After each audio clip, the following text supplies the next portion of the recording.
생산과 소비 2부를 시작하겠습니다. 이 별도로 문서를 만들었죠. 뭐 특별한 이유가 있는 게 아니라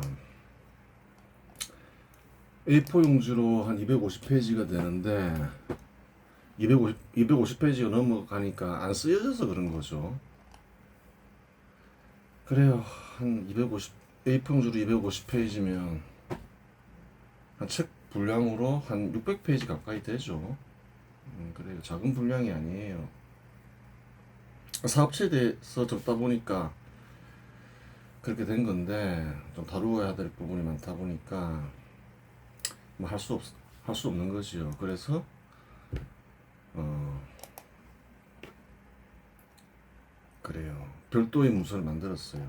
마무리 지을 때가 되긴 됐죠. 뭐 좀 더 쓸 수도 있는데 또 너무 방대해지니까 이 정도에서 이제 생산과 소비 2부를 마쳐야 되겠죠. 그래요. 그지 뭐 기본적인 거는 다 다루었어요. 비용에 뭐가 있다 했나요? 크게 작업 도구 투입 비용, 원료 투입 비용이 있죠. 이거 두 개를 묶어서 작업 수단 투입 비용이라고 부를 수가 있어요. 그리고 이제 인건비, 크게 세 가지죠. 그러면 영업 대행비란 건 뭐냐? 다른 사업체를 동원할 수가 있죠. 그럼 어디에 속할까요? 다른 사업체를 작업 도구처럼 이용하잖아요. 그 작업 도구로 분류할 수가 있는데, 그래요. 현 시대를 인식하기 위해서 분리를 했죠. 또 기계나 뭐 이런 것과는 또 구별되니까. 구별하자면 또 하나씩 구별되는 거죠. 기계나 건물, 토지 이런 거는 물적 형태지만 또 기술 이런 건 물적 형태가 아니니까 또 그런 것도 분류할 수는 있잖아요. 분리하고자 하면. 너무 이제 그 이해가 복잡해지니까. 실제로 이제 정부에서는 다 그렇게 표시를 하죠. 분리해서. 근데 이해하는 데에는 꼭 그렇게까지 할 필요는 없어요. 크게는 작업 도구, 원료비, 인건비로 나눌 수 있는데 현 시대를 이해하기 위해서 작업 도구 투입 비용으로 분류될 수 있는 영업 대행비를 따로 분리하자. 그러면서 한번 이해해보자. 그거예요. 이런 식으로 이해하면 그 현 시대에 대한 이해 그리고 생산이 이루어지는 과정에 대해서 좀 더 정확하게 이해할 수가 있어요. 깊이 있게 이해할 수 있다 이 말이죠. 보자. 봐야 되겠죠. 사업체에서 동원되는 모든 것은 원료를 제외하면 작업도구로 분류된다. 기계나 건물, 토지와 같이 물체 형태로 존재하는 작업도구가 있는가 하면 이체에 이용되는 화폐, 물건인가요? 물건이 아닌가요? 물건이 아니죠. 기술처럼 물체가 아닌 형태로 존재하는 작업도구 역시 있다. 그래요.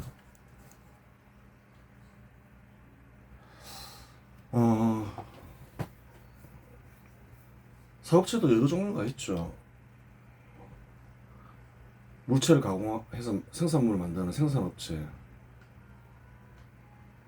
또 이렇게 토지를 가공해서 채취하는 업체, 이것도 생산업체죠. 반면에 뭐 금융업이나 상업은, 어, 그래요.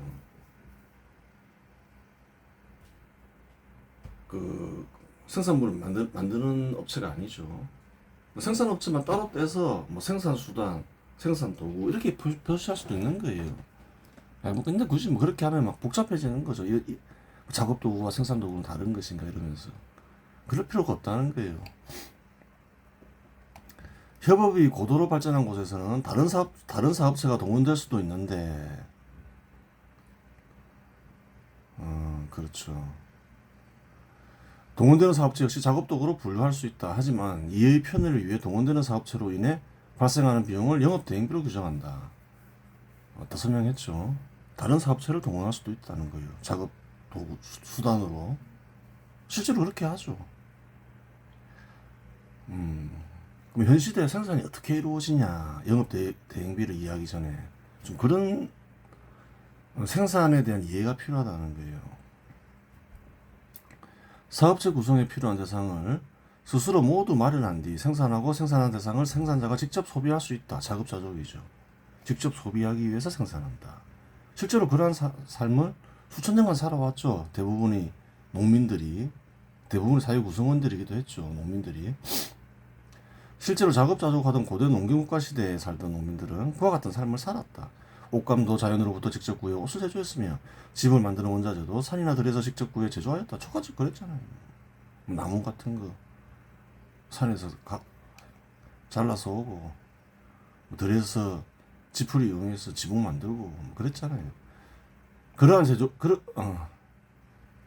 생산물은, 그렇게 제조한 생산물은 생산자가 직접 소비하였다. 그래요.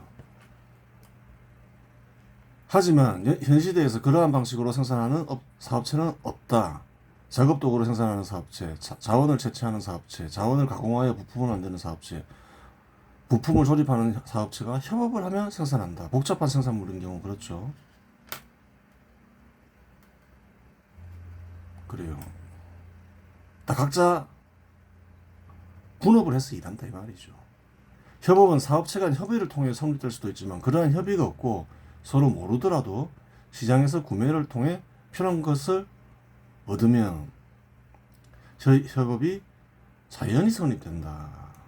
자기도 모르게 협의가 없더라도 자기도 모르게 협업을 하고 있다는 거예요. 그러면 이러한 협업이 광범위하게 이루어지는 곳에서 사업체가 얻는 소득과 순소득은 무엇의 결과인지 살펴보아야 한다. 그럼 협업이 이렇게 이루어진다. 그럼 그러한 업체가 얻는 소득은 뭐냐? 각 부분들이 얻는 소득은 그걸 한번 이해해 보자는 거예요. 한 사업체가 자원을 채취하고 각종 가공물을 만드는 일을 하고자 하면 천문학적인 자금과 헤아릴 수 없이 많은 기술을 보유하고 있어야 한다. 한 업체가 다 해요. 자원도 채취하고 그걸 또 가공해서 부품을 만들고 또 그것을 또 조립해서 어떤 제품을 만든다. 한 사업체가 그걸 전부 다 한다. 그러면 상당한 자금과 기술이 필요하겠죠. 그와 같은 자금과 기술을 동원하여 사업을 하는 사업체는 없다. 결국 화폐 자본과 기술 자본은 여러 사업체들로 나누어져 각 사업체는 부분적인 일만 하게 된다. 그렇죠. 현실이 그렇죠. 즉 업체들 간 분업이 이루어진다. 그러면 업체들이 얻는 소득과 순소득은 무엇인가? 분업을 해서 얻는 소득과 순소득은 뭐냐는 거예요. 자신이 투입한 자본으로 사회에 필요한 일을 수행함으로써 생기는 것이 현 시대의 사업체의 소득과 순소득이다. 투입된 자본만큼 소득과 순소득을 얻는다 이 말이죠. 투입한 자본만큼 얻는다 이 말이에요. 투입한 자본이 소득과 순소득을 발생시킨다. 다른 게 있는 게 아니다. 한 업체가 한다고 생각해봐라. 막대한 자본과 그리고 화폐 자본과 막대한 화폐 기술이 투입되겠죠. 근데 한 사업체가 하지 않으니까 막대한 화폐가 여러 사업체들로 나누어지고 다양한 기술들이 여러 사업체로 나누어지죠. 그 투입된 자본만큼 소득을 얻게 돼 있다. 현시대 경제 구조가 그러하다. 사실이겠죠. 현시대 사업체는 판매하여 화폐를 얻기 위해 생산한다. 자기가 소비하기 위해 생산하지 않죠. 예전처럼 고대처럼. 따라서 판매하여 화폐를 관리하는 일 역시 사업체의 중요한 일이 된다. 판매하는 데는 여러 가지 일이 동원된다. 생산 장소에서 소비 장소까지 운송하는 일이 필요할 수도 있고 보관하는 일이 필요할 수도 있다. 운송하기 위해서는 차나 기차, 선박과 같은 운송수단이 필요하고 보관하기 위해서는 창고가 필요하다. 또한 소비자와 직접 접촉하는 상점이 필요할 수도 있다. 팔기 위해서는 상점이 필요할 수도 있죠. 경우에 따라서는 자사의 상품을 널리 알리기 위해 광고를 할 수도 있다. 사업체는 이러한 것들을 직접 마련할 수도 있지만 다른 사업체에게 대가를 지불하고 일을 맡길 수 있다. 이런 부분들이 다 협업이 이루어지죠. 자신이 직접 할 수도 있죠. 운송수단을 마련해서 배를 직접 구매할 수도 있고 통상 그렇게 하진 않죠. 맡기는 경우도 많죠. 가까운 데 운송하는 것 빼고는. 수출하려면 선박이 대략 필요할 거 아니에요. 그 선박 회사에 보통 맡기잖아요. 그 자기가 해야 될 일을 맡긴다 이 말이에요. 즉 자신이 해야 할 일을 다른 사업체에게 맡김으로써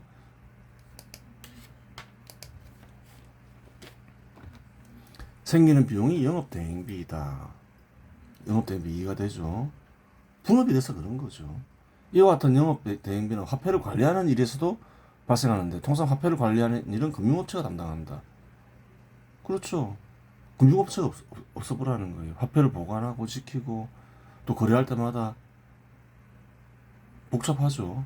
또 거래 규모가 커지면 어떻게 그 화폐를 다 들고 다녀요. 10억, 100억 거래하면. 금융업체를 통해서 거래한다는 거예요. 이거 자기가 해야 될 일을 맡기는 거죠. 이 또한 금융업체에 지불하는 수수료 그런 것도 영업대행비에 속한다는 거예요. 즉 금융업체에 지불되는 각종 비용 역시 영업대행비에 속한다. 다양한 영업대행비가 있다는 거예요. 이외에도 다양한 종류의 영업대행비가 있을 수 있다. 거래하는 과정에서 법적 다툼이 생길 수 있는데 그러한 경우 법 전문업체를 동원할 수 있다. 그때 발생하는 비용 역시 영업대행비다. 그렇죠. 또한 사업을 하는 과정에서 상담을 받을 수도 있는데 그때 발생하는 비용 역시 영업대행비다. 뭐 컨설팅 이런 거 하잖아요. 자기네들 회사들이 직접 분석해야 되는데 또 부탁해서 하기도 하고 그러죠. 영업대행비이다. 현 시대 한국에서 이와 같은 영업대행비는 장부에서 판매비와 관리비로 표시된다. 현 시대 장부에서는 판매비와 관리비로 표시되더라. 그래요. 영업대행비의 규모를 살펴보면 다음과 같다. 그게 작지 않더라. 분업비 돼 있더라. 영업대행비만 보더라도. 삼성전자 매출액은 258조인데 27%에 해당하는 71.9조. 작지 않죠. 이 판매비와 관리비, 즉 영업대행비로 쓰이고 있더라. 현대자동차도 13%에 해당하는 23조 가까이가 영업대행비로 쓰이고 있더라. 규모가 작지 않은 거예요. 그만큼 분업화가 돼 있다는 거죠. 영업대행비 역시 분모인 비용에 해당되고 영업대행비를 감소시키면 순소득률을 증가시켜 생산성을 강화한다. 그렇죠. 일정 기간 발생하는 비용 중에 속하니까 영업대행비가 감소하면 당연히 순소득률은 커지면서 생산성이 강화되죠. 앞에서 얘기했지만 그래요. 현시대 사업체는 순소득률을 높이기 위해서 비용을 낮추기 위한 모든 노력을 하죠. 영업대행비를 낮추기 위해서도 어떤가요? 노력이 이루어지겠죠. 그러면서 역사적 사건들도 나타나죠. 마찬가지라는 거예요. 작업도구 투입비용을 감소시키는 이런 노력을 하다 보니까 산업혁명이라는 거대한 역사적 사건이 일어나잖아요. 원료 투입 비용을 낮추려고 하다 보니까 또 어떤 일이 벌어지나요? 역사적 사건이 일어나잖아요. 식민지 개척도 하게 되고 인건비를 낮추기 위한 노력도 하다 보니까 자본이 이동하잖아요. 이것도 큰 사건이죠. 그러면 영업대행비를 낮추기 위한 역사적 사건도 한번 알아봐야 되겠죠. 이게 재밌다는 거예요. 역사랑 연결해서 보면 다 사실이겠죠. 영업대행비가 감소하면 자연히 분모가 감소하니 어떤 종류의 생산업체이건 순소득률이 증가한다. 이를 증명하는 일은 작업도구 투입 비용이 감소하는 경우와 완전히 같으니 별도로 증명하지 않겠다. 당연하죠. 별도로 증명할 필요 없겠죠. 분모가 감소하면 당연히 생산성이 증가하죠. 순소득률이 증가하고 운송을 대량으로 하게 되면 운송비가 절감된다. 그렇잖아요. 한꺼번에 운송하니까 19세기 말 철로 대형 선박을 만들며 디젤 기관을 장착했는데 이 역시 운송비를 절감하기 위한 수단으로 개발되었다. 거대한 선박들이 만들어지더라. 현실도 그렇죠. 컨테이너 선박 보면 거대하잖아요. 조그만 선박을 만들어서 운송하는 게 영업대행비를 감소시킬까요? 운송비를 감소시킬까요? 대형으로 만드는 게 운송비를 감소시킬까요? 대형으로 만드는 게 운송비를 감소시킨다는 거예요. 기차의 발명 역시 마찬가지이다. 석탄과 철강 같은 자원을 대량으로 내륙에서 빠르게 운송할 필요가 생기면서 속도가 발생했다. 그렇죠. 내륙에서 빠르게 운송시켜야 되는데 조금씩 운송시키는 것보다 대량으로 실어서 날라버리면 운송비가 감소하잖아요. 철도 역시 아무 이유 없이 개발된 게 아니라는 거예요. 뭐랬어요? 영업대행비를 감소시키기 위한 노력을 하다 보니까 생긴 거라는 거예요. 의지가 먼저라는 거예요. 인터넷 상거래 역시 마찬가지이다. 생산업체가 인터넷 상거래로 소비자와 직접 직거래하며 판매비를 감소시킬 수 있다. 그러니까 과학기술이 운명을 발전시키죠. 그 이전에 또 뭔가가 있다는 거예요. 과학기술이 고대에도 조금씩 발전하고 있었지만 속도가 느리잖아요. 지금은 빠르게 과학기술이 발전하잖아요. 그 이유가 뭔가요? 과학기술을 발전시키고자 하는 의지가 있다는 거예요. 누군가가 의지를 하면서 장려하고 자금 투입하고 그 비용을 감소시키고자 하는 의지, 그러한 의지 중에 하나가 또 영업대행비를 감소시키고자 하는 의지 역시 과학기술을 발전시키는 거죠. 그래요. 지금까지 비용에 대해서 살펴보았는데 이처럼 비용을 감소시키기 위한 사업체의 노력은 다양한 역사적 사건을 일으키며 문명을 발전시킨다. 다 확인했죠. 그래요. 이제 비용에 대해서 마감을 해야 되겠죠. 생산과 소비 2부를 마감하는 것이기도 하죠. 과기주의자를 참칭하는 자들 중에는 생산물이 넘치는 데에도 절대 빈곤에 시달리는 이유를 사악한 시대 때문이라고 주장하는 이들이 있다. 그렇냐는 거예요. 확실히 현 시대는 과거와 비교할 수 없을 정도로 생산물이 풍부해진 것은 사실이지만 생산물이 넘친다고 하여 생산물을 공짜로 제공할 수 없는 이유 역시 비용에 달려 있다. 그래요. 와, 사람들이 굶어 죽는데 저 식량이 창고에 쌓여 있더라. 그렇다 해서 식량을 공짜로 배포하면 어떻게 되나요? 농민들은 식량을 팔아서 소득을 얻어야지 먹고 살 거 아니에요.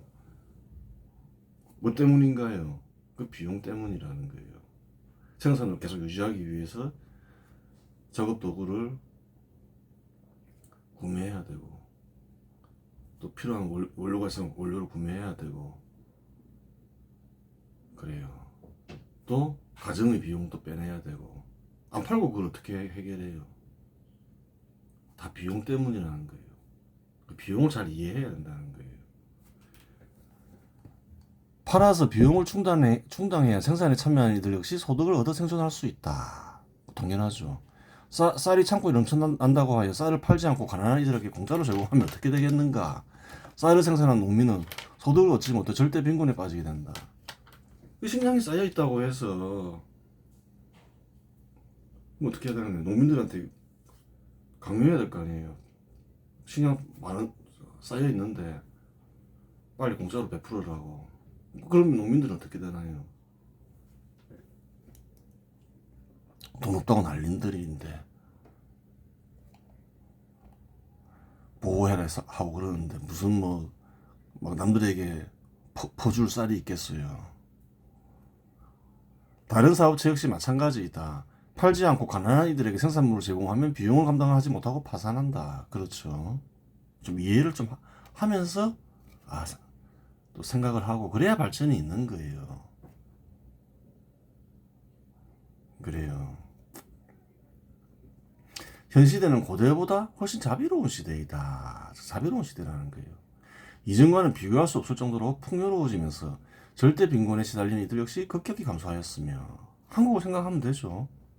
현 시대가 도래하니까 어떻게 되나요? 열심히 사업체를 육성하니까 이전에는 굶어 죽는 이들도 많았는데 보릿고개도 있었고 다 사라졌죠. 절대 빈곤에 시달린 이들이 급격히 감소했죠. 자선기금 역시 이전과는 비교할 수 정도로 커져 절대 빈곤에 시달리는 이들을 구제하고 있다. 근데 왜 악한 시대라고 하느냐? 고대와 비교해봐라. 절대 빈곤도 급격히 줄었고 자선 기금도 커지고 있더라. 이전에 살펴봤죠. 생산과 소비 일부 118페이지에 나오죠. 경제 규모가 커지면 커질수록 자선 기금이 커지죠. 궁금하면 확인하면 되겠죠. 거짓말 하는 게 아니라는 거예요. 현 시대, 즉 시장 지배 시대가 더욱 심화될수록 이러한 현상은 더욱 강화될 테니 현 시대를 사악한 시대라고 규정하는 이는 얼치기 박애주의자거나 사악한 목적을 지닌 이이다. 현 시대를 부정적으로 보게 하려고 하는 거죠. 그런 이들이 많죠. 좌파 인사들이 그러하죠. 그래요. 이로써 생산과 소비 2부를 끝낸다. 그래요. 절대 비곤이 해결되는데 사업체가 큰 기여를 했다. 사업체를 잘 알아야 된다. 현 시대를 이해하는데 사업체를 모르면 이해하기가 어렵다. 현 시대를. 현 시대를 잘못 이해하게 되면 그릇된 견해를 만들어내면서 세상에 해악을 끼친다. 그러한 견해 중에 하나가 사회주의, 공산주의 이론이다. 그렇죠. 사업체는 고대부터 있어왔고 아주 소규모였죠. 그래요. 소규모였고 굉장히 가난했다는 거예요. 현 시대가 도래하면서 사업체의 규모가 커지고 그래요.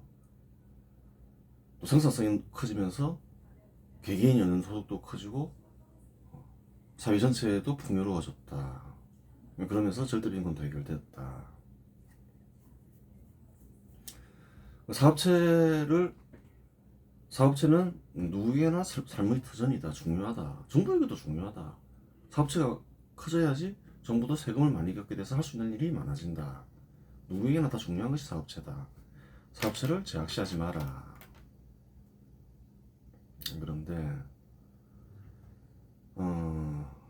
그래요. 사업체가 규모가 커지면서 또 무엇이 생기냐? 근로자라는 신분이 생긴다. 그렇죠. 사업체가 잘 돼야지 근로자도 직장을 구하기 쉬워지고 개개인의 소득이 커진다. 사업체가 잘못되면 근로자도 잘못된다. 사업체와 근로자를 대립시키고 그러지 마라. 그래요. 그러면 이와 같은 이제 대규모의 사업체가 등장하고 생산성이 좋은 사업체가 등장한 거는 최근의 일이다. 한국에서는 채 몇십 년이 되지 않았고 전 세계적으로도 봐도 한 200년 정도밖에 안 됐다. 좋은 시대가 도래한 건데 그러한 시대가 그냥 도래한 게 아니다. 그러한 시대의 도래를 막기 위해서 그래요. 반발한 세력이 있다. 한국에도 있고 전 세계적으로도 있다.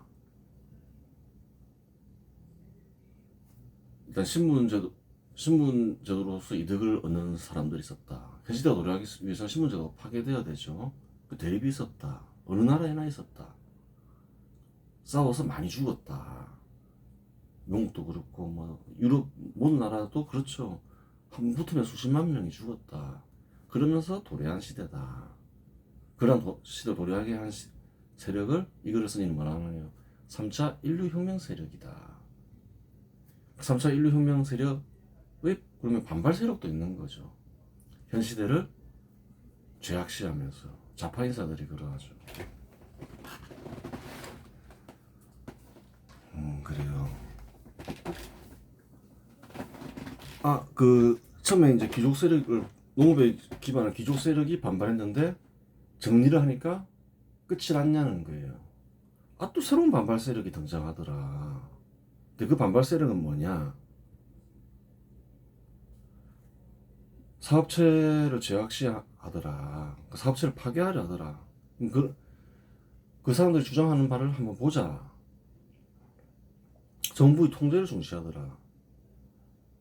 그 생각은 어떤 생각이냐?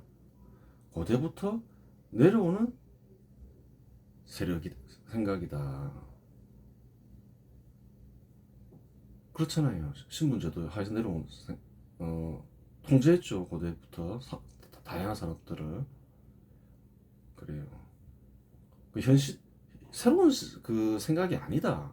고대부터 상공업을 통제하고자 하는 금융업까지 정부가 통제해야 된다는 생각. 고대부터 내려오던 생각이다. 아직 고대의 생각을 떨치지 못했다. 또 재산을 제약시하더라. 그 역시 마찬가지다. 고대에는 재산을 침탈했다. 당연하게 생각했다. 마찬가지다.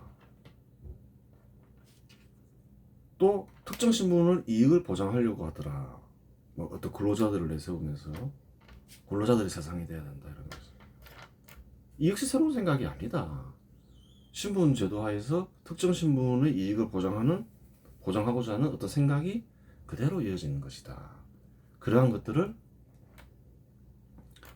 공산주의 사회주의 견해가 보기 좋게 포장한 것에 불과하다. 그것을 실시하면 다시 고대처럼 돌아간다. 가난해지고 사업체는 커지지 못하고 생산성이 떨어지고 다시 절대빈곤에 시달리게 된다.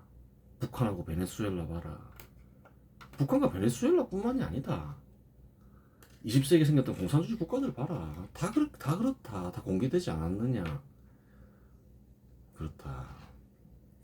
그런 반발 세력이 남아있다.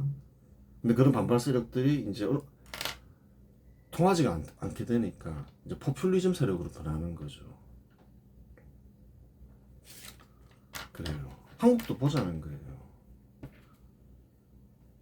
참 이 벗어나기가 어려운 거예요. 한국도 귀족 세력이 있었잖아요. 농업의 중시한. 강력하게 반발했죠. 근데 그 와중에서도 3.1 혁명 세력이 생기더라. 괴학파. 근데 철저히 말살됐죠. 그러면서 좌절이 됐는데 그런 세력을 1차적으로 척결한 세력이 누군가요? 이승만 대통령이냐는 거예요. 아니라는 거예요. 역사를 잘 보라는 거예요. 동학 농민 운동이 일어났죠. 그래요. 재산 침탈하고 낮은 신분제도 하에서 실험하면서 신분제도 철폐하기 위해서 동학 농민 운동이 일어났어요. 그때 1894년에 또 어떤 일이 있었나요? 일본 정부가 조선 정부를 지배하죠. 그러면서 갑오 개혁을 해요. 그때 신분제도 폐지를 일본 정부의 지시하에 주도하에 하게 되죠. 원래 신분제도를 철폐하기 위해서는 어떻게 해야 되나요? 통상 전쟁이 일어난다는 거예요. 내전. 미국에서도 남북전쟁이 나서 수십만 명 죽었잖아요. 근데 한국은 신분제도를 폐지하는 과정에서 내전이 있었나요? 없었나요? 일본 정부가 압도적인 힘이 있으니까 감히 내전을 일으킬 그게 못 됐다는 거예요.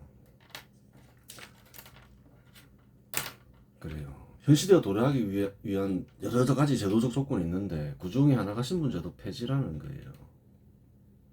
그 사실은 어떤가요?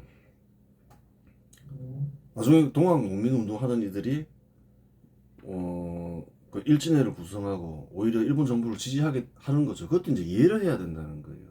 일본 정부가 한 게 뭔가요? 신분제도 폐지잖아요. 그리고 재산을 보호하는 거잖아요. 현 시대 방식으로. 그러니까 또 일본 정부를 지지하는 세력들이 생긴다는 거예요. 100만인이 서명을 했는데 그 사람들이 누구냐는 거예요. 많은 이들이 또 동학농민운동에 참여한 이들이었고 신분이 낮은 사람들이라는 거예요.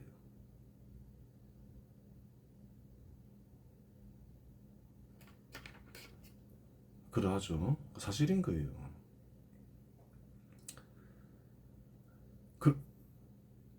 그러면서도 한편으로는 뭔가요?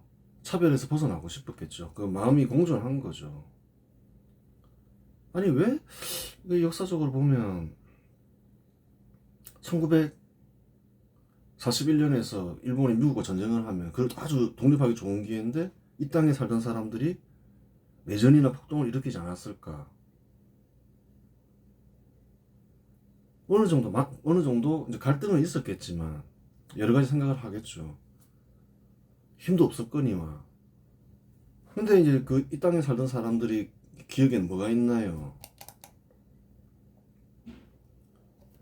어떤 나라가 기억이 있나요? 조선이란 나라가 기억이 있다는 거예요. 조선 왕실은 일본 정부에 봉사하며 잘 살았죠. 조선 왕실을 생각할 테고, 아, 조선 왕실? 조선에 맡겨? 다시 조선으로 돌아가? 싫은 거예요. 조선인들을 믿을 수 있을까? 그런 생각도 하겠죠. 조선과 일본을 비교하면서. 한편으로는 벗어나고 싶지만. 또 힘도 없으니까, 아유, 그냥 뭐, 일본이 제국을 건설하면 뭐, 일본 제국 국민으로 살아가지. 그것도 괜찮겠어. 이렇게 생각하면서 했기 때문에, 독립할 좋은 기회임에도 불구하고, 뭔가요? 내전이 안 일어나는 거예요. 가난을 겪기 싫고 조선시대로 돌아가서 또 이상한 짓 할까봐 신분제도 만들고 그런 게 싫은 거죠. 한편으로는 독립하고 싶으면서도 한편으로는 또 무서운 거죠. 차라리 이게 낫겠다 이렇게 이게 이해가 되는 거예요. 시대를 정확하게 이해를 해야지, 역사를 정확하게 알아야지 그 사람들은 왜 독립할 좋은 기회에 저항하지 않았을까, 그게 이해가 된다는 거예요. 반발 세력이 또 있었죠, 한국에는. 그냥 나라를 세우면 되는데, 미국이 그 식민지를 만들기 위해서 한국에 들어온 게 아니잖아요. 그냥 세우면 되는데, 또 2차 반발, 분단될 이유도 없는데, 또 공산주의 사회주의에 물든 이들이 또 나타났다는 거예요. 왜 분단됐죠? 서로 죽고 죽이면서. 그 3차 인류혁명 세력이 그래요. 1차 3차 인류혁명 세력으로 볼 수 있는 거예요. 이승만 대통령 세력을. 그 현시대 제도 수립했고, 현시대 제도 하에서 군사정부가 아주 유능한 정부죠. 절대 빈곤을 해결하고 사업체를 육성했죠. 거의 기적과 같은 일이죠. 안 했으면 얘기했죠. 한반도는 농사로 2천만 명 정도 부양할 수 있다. 3천만 명이 굶어 죽거나 한반도를 떠났어야 된다. 나머지 2천만도 절대 빈곤에 시달릴 수밖에 없다. 그 문제를 해결했다. 대단한 정부다. 우리 한국 사람들이 역사에서 가장 위대한 두 정부 중에 하나다 얘기했죠. 인정을 해야 된다. 권위주의 정부였다고 욕하지 마라. 다른 나라도 다 권위주의 정부하에서 그러한 발전을 이루었다. 희생? 그만 끝내라. 150명? 희생은 그렇게 안타까운 일이지만 그래요. 큰 희생이 아니었다. 반발 세력을 너무 띄우지 마라. 그 잘못된 거다. 한국이 잘못된다. 조선처럼 된다. 그렇게 얘기를 했고, 현 시대가 어려워진 이유를 알아야 되는 거예요. 우파 진영이 어려워진 이유. 정권을 빼앗기더라도 사실은 어차피 정권을 뺏고 빼앗기잖아요. 민주정치를 하다 보면. 좌파 인사를 중용했다는 거예요. 그 인물이 누군가요? 김영삼 대통령이라는 거예요. 김영삼 대통령이 국정기조를 바꿨죠. 어떻게 바꿨나요? 일단 반일로 갔다. 저번 시간에 얘기했죠. 그러면서 남부 지역이 발전하지 못하게 되었다. 남부 지역은 항상 보면 부산의 역사를 보면 일본과 교류가 활발할 때 발전했다. 근데 반일로 갔다. 이 반일은 그러니까 자꾸 남부와 쇠퇴하는 거예요. 지역 양극화가 괜히 딴 데 있는 게 아니라는 거예요. 서울에 뭐 부산 하나 떠온다고 그 지역이 발전하고 그런 게 아니라는 거예요. 그런 시스템이 아니라는 거예요. 한반도 시스템은. 역사를 해보라는 거예요. 그 시사를 얘기하는 게 아니라 반일 기조로 갔다. 그러면서 IMF도 터졌다. 그 전에 일본이 기술적으로나 자금적으로나 지원을 해줬는데 지원을 안 해주면서 어려울 때 그랬다. 국가의 적이다. 두 번째, 군사정부를 쳐버렸다. 그 사람이 중요한 게 아니라 뜻이 중요한 거예요. 그러면서 군사정부에 우리가 민주정치를 시행하더라도 군사정부로부터 개선해야 될 것이 많았다는 거예요. 그 사람들이 쳐버리니까 군사정부는 민간은 안 그런데 군사정부는 악한 정부다.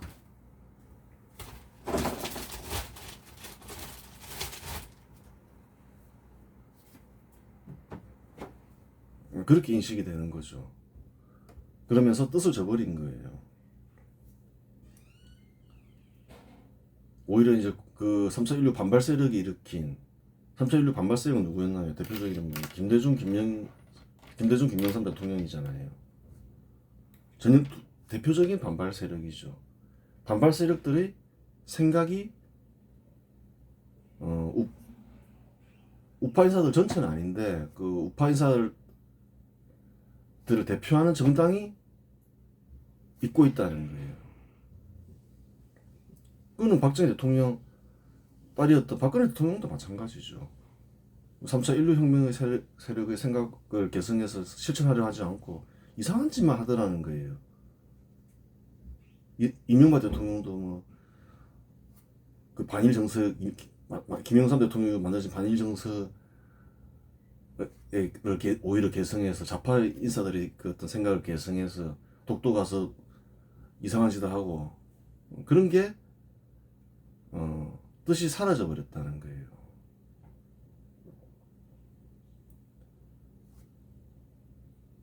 그러니까 근데 이제 민간은 어떤가요? 우파 인사들은 말은 안 해서 그렇지 안다는 거예요. 그러니까 사실은 박근혜 대통령도 대통령이 되고 또 이명박 대통령도 한번 대통령이 되는 거예요. 그런 뜻을 있는 사람들이 있기 때문에 3.4.16 혁명 세력의 뜻을 있는 사람들은 한국에 한 40% 정도는 있다는 거예요. 뜻이 중요한 거예요.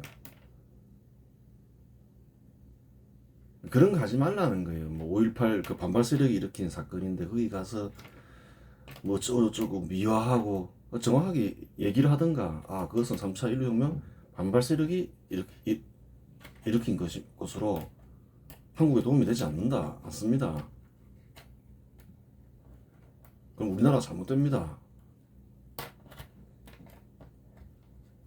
권위주의를 답하지 않았냐. 그 발전할 때 권위주의 다 했습니다. 희생? 딴 나라 더 많았습니다. 보십시오. 이렇게 절대 빈곤을 해결하고 한국을 수천만 명이 굶어 죽고 떠나야 되는데 그것을 해결하지 않았습니까? 정확하게 얘기하라는 거예요. 이런 거는 그냥 민간 차원으로 해야 됩니다. 딱 그렇게 해야 되는 거지. 그것을 막 미화할 필요 없다는 거예요.